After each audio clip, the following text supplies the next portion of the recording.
everyone, I'm Razorblade Mango, and I'm here to talk about one of my most anticipated movies of the year, The Hobbit, The Desolation of Smaug.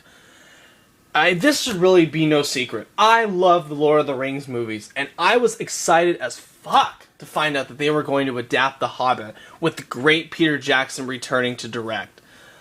But like a lot of people, I was not on board with the idea of stretching this out. This very simple, short children's book to an 8+ hour trilogy. That sounded fucking insane. And I was convinced Jackson had finally lost his shit and became greedy. Because he was already rolling in the money from the Lord of the Rings movies. Does he really need to make 3 Hobbit movies? When you could really just make one 3.5 hour amazing movie? Well, then I saw An Unexpected Journey, and I loved it. And it only got better with repeat viewings. I mean, I loved almost everything about that movie. I even loved the beginning potluck at Bilbo's house that everyone seems to bitch about. I love the songs that everybody seems to bitch about. I love all the time spent at the Shire that everybody seems to bitch about. I love that very long intro scene explaining the origins of Erebor and Thorin that everybody seems to bitch about. And after that amazing fucking movie, my attitude towards this becoming a trilogy started to become much more hopeful and positive. And my excitement grew even more when I saw the trailers for The Desolation of Smaug. I mean, god damn, this thing has action, it has romance, it has suspense, it has comedy, and it has the long-awaited reveal of Benedict Cumberbatch as the legendary Smaug. So does this movie meet its lofty expectations, or has the journey stumbled a bit since the last movie? Well, let's find out. So what's this movie about? This is the second chapter in the Hobbit trilogy, and it seems Bilbo and the dwarves continuing their journey to the Lonely Mountain so they can defeat Smaug and take back their home. This time around, they have to go through some pretty nasty obstacles, including giant spiders, wood elves, corrupt politicians, and the nasty motherfucking dragon himself, Smaug. And Bilbo also begins to experience some of the side effects of using the One Ring. And in the process of getting himself in and out of these really terrible situations, he starts to become a more mature, resourceful individual. So the thing you'll notice from the very first frame is that this is a gorgeous film. I mean, these movies are well known for their striking art design and revolutionary special effects. And this movie doesn't disappoint. The environments are awe-inspiring and always make you believe you have entered another world, never breaking that illusion. And while I do miss the practical effects, on-location shooting, and makeup, the CGI is so damn good that I can't really complain. And Smaug. Fucking Smaug. That guy deserves his own section of praise. He's so cool. I don't even have to think long and hard about this. Smaug is the greatest movie dragon of all time. He's just this big, lovable, charismatic behemoth of a creature. I mean, after all these years of teasing what the creature would look like and how he would behave, this lived up to the hype. He is easily one of the greatest CGI creatures ever put on film. And the motion capture and effects for Smaug easily rival those of Gollum. Of course, this character really wouldn't amount to anything without the performance of Benedict Cumberbatch, aka the sexiest voice of all time. And thankfully, he's fantastic in this role. This guy is known. He is famous everywhere for like this charming, really growling, kind of sexual, almost menacing voice that he has. And he uses it to his complete advantage. I mean, this guy is a fucking monster. And yet, he has this really charming wit and bravado about him that makes this creature so compelling.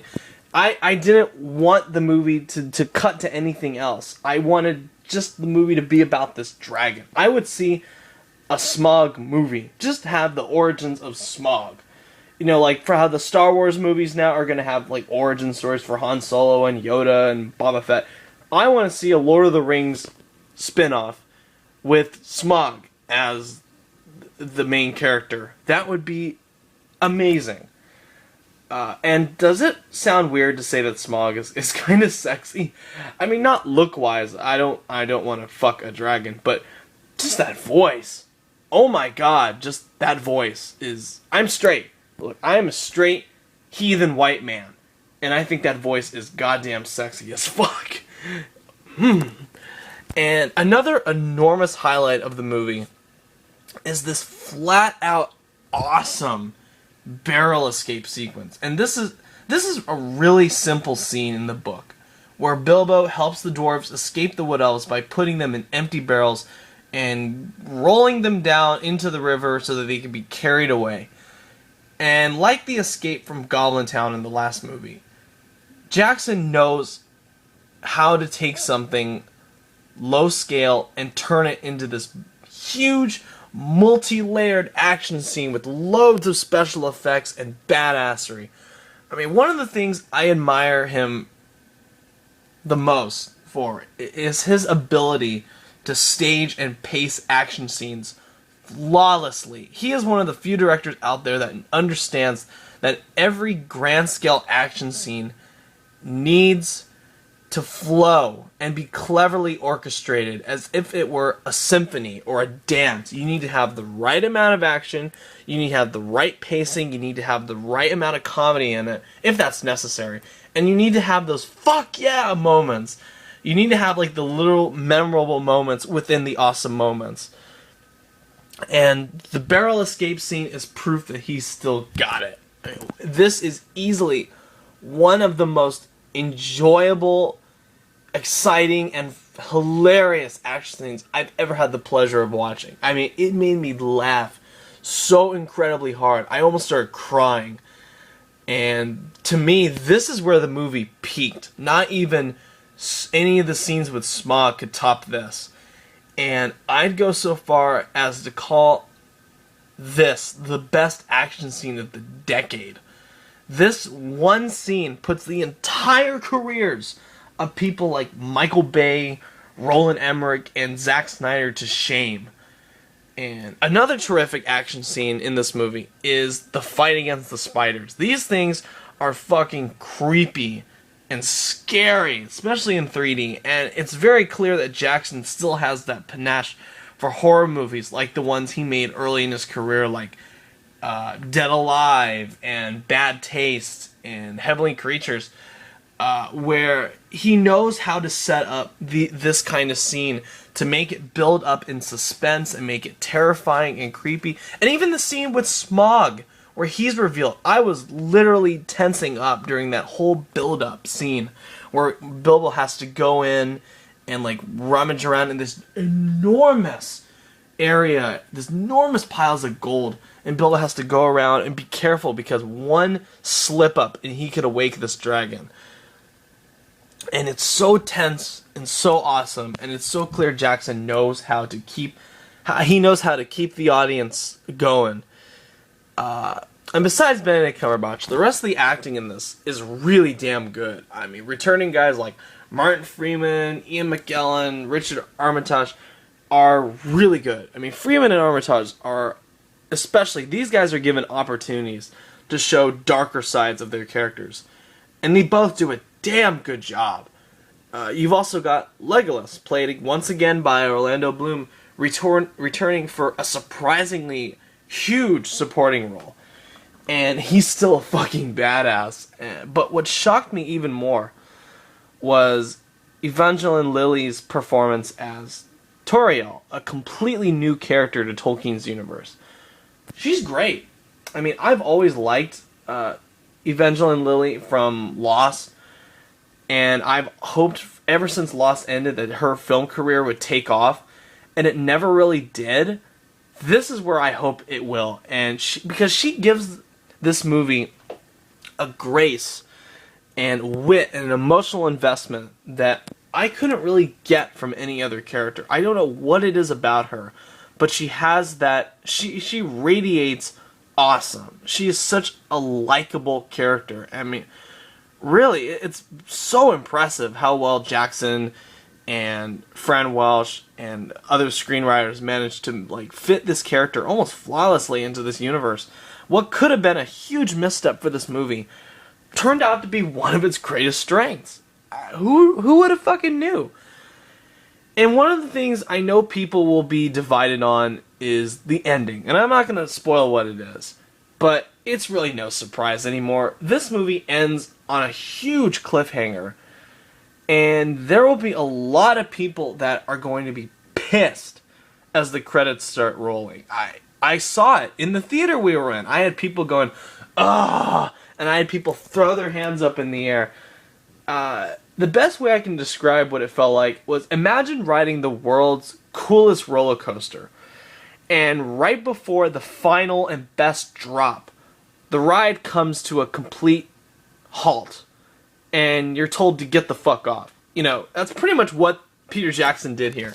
Where right before it gets to like the best part, well, it's probably going to be the best part of the next movie, Jackson just cuts the movie, rolls credits, see you next Christmas, bitches.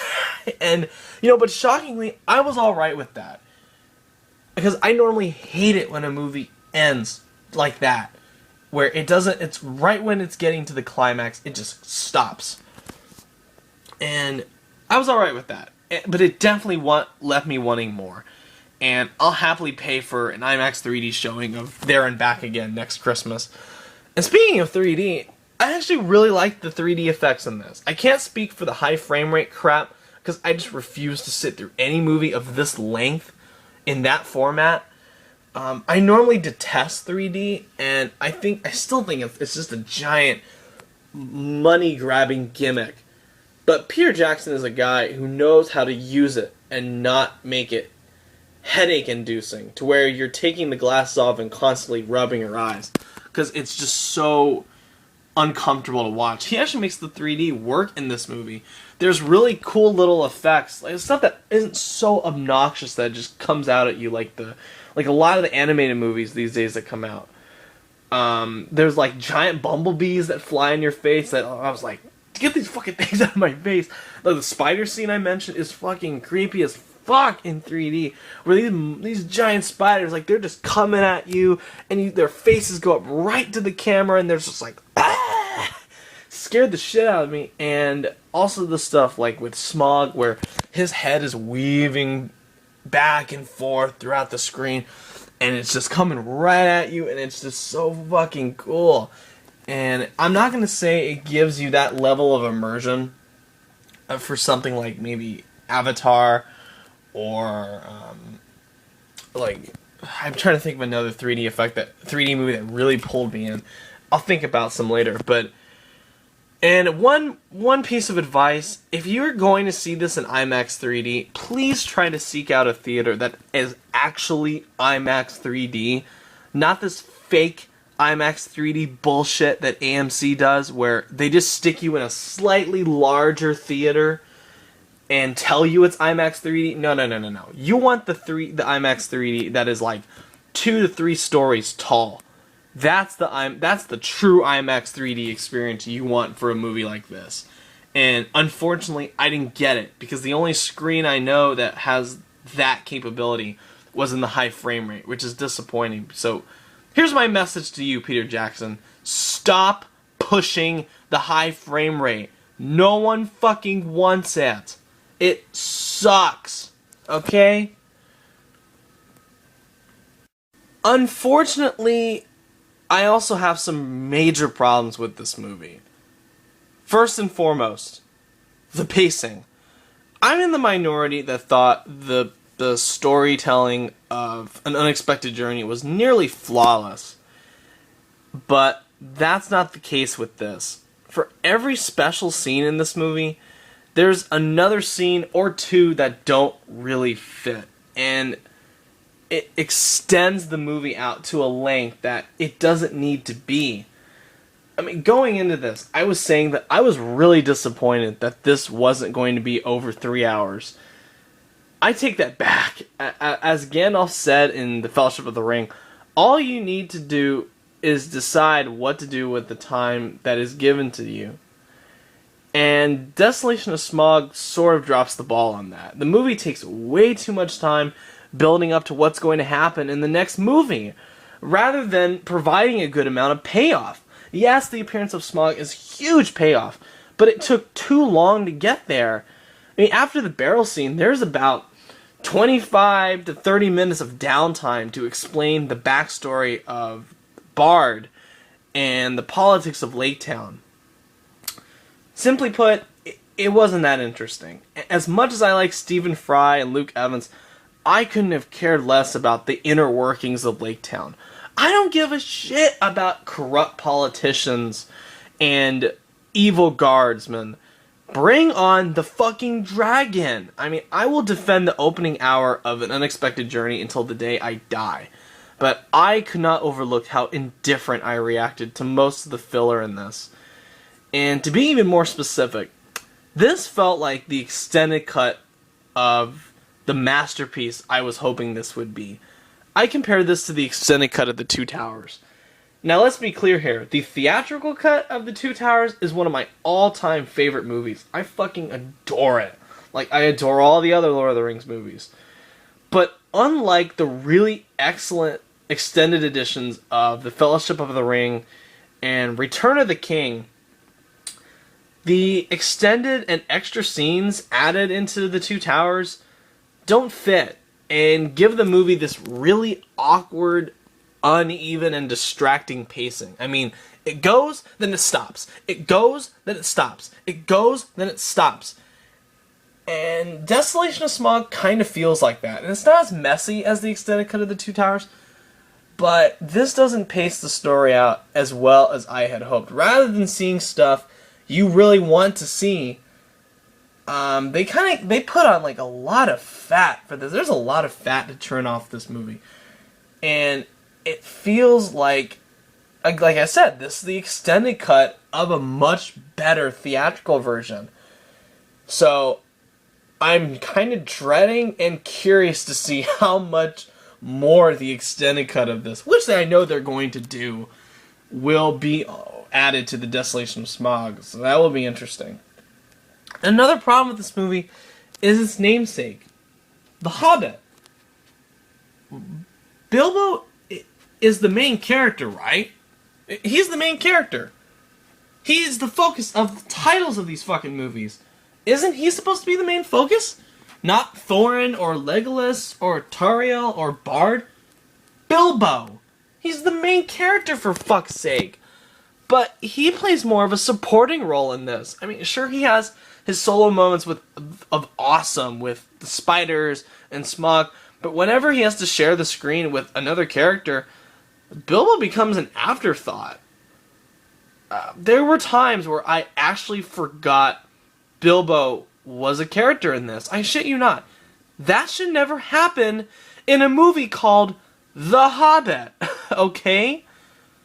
Give us more Hobbit. I mean, it's nice to see Legolas again. It's nice to see Tauriel be a badass. It's nice to see, Bard and Thorin get their good amount of screen time.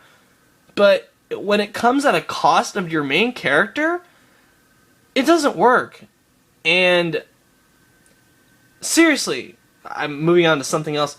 Can we not get a strong female character in any movie without shoving in some forced, underwhelming love crap? I mean, Tauriel is such a fucking badass. And I actually felt a spark between her and Legolas. I never believed her attraction to Keeley, easily the most handsome dwarf of the bunch. And her interactions with them are so underwhelming. I mean, the lines they say to each other are so corny and flat that I felt like I was watching some cheesy romantic comedy. Something I should never want to feel while watching a Middle-earth movie. It's another bonehead move where a strong female character is resorted to being identified by according to the guys that she likes, rather than her own strengths and weaknesses. I mean, this was just a plain old dumb bonehead move to just add in this really stupid love triangle. It didn't work. And as much as I praise the barrel scene and the spiders and all that crap, the very last action scene of the movie, which again, something that never happens in the book, kind of falls flat. It's this long scene where Bilbo and the dwarves try to kill Smaug by drowning him in molten lava from the furnaces in Erebor. It's visually pleasing. I mean, it's a very nice action scene to look at, and it looks cool. It just doesn't work. It feels like unnecessary padding again. And for those who know the story well, it lacks suspense. You already know this plan won't work, so there's no tension here. And look, I fully embrace the really goofy cartoon-like moments in these, but this was way too much. As crazy as the Lord of the Rings movies could get, they at least adhered to the laws of gravity and physics for the majority. And it gave the movie this grit and weight that does not exist with any of the Hobbit movies in this terms as far as action scenes go.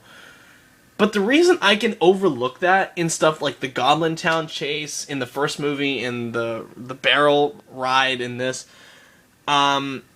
it just lost all of its attraction for this last action scene because it's just kind of, I don't want to say dull. Dull is too strong of a word. It's just not particularly thrilling because there's really no weight or emotion behind it. And the barrel scene did, because it's kind of like, it's a really cool moment for Bilbo, and it really shows like his resourcefulness. It shows like the skill of the elves. Again, the molten lava drowning scene, just padding. It's padding to get to a cliffhanger that is going to be resolved in the next movie. So I just don't understand why this action scene was here. It really just did not work for me. And while I do have my problems with the bloated storytelling and awkward love triangle, this is still a very enjoyable movie. I mean, it's got some terrific action scenes, wonderful special effects, and Benedict Cumberbatch as the best dragon ever. Actually, just for the barrel scene alone, I would recommend you go out and see this in theaters. And for all my bitching, I really did like this a lot. And I'd actually go see it again in theaters. And I can't wait to own the extended cut so I can see how they did the effects and mocap for Smaug. I mean, I'd give it a yes. Go out and see this. Go to the theater and get a nice big bucket of popcorn and a large soda. Sit your ass down and watch the pure spectacle that is The Hobbit, The Desolation of Smaug. I cannot fucking wait to see The Hobbit there and back again next December. And it's going to be a long wait. I'm Razorblade Mango. Have a good one.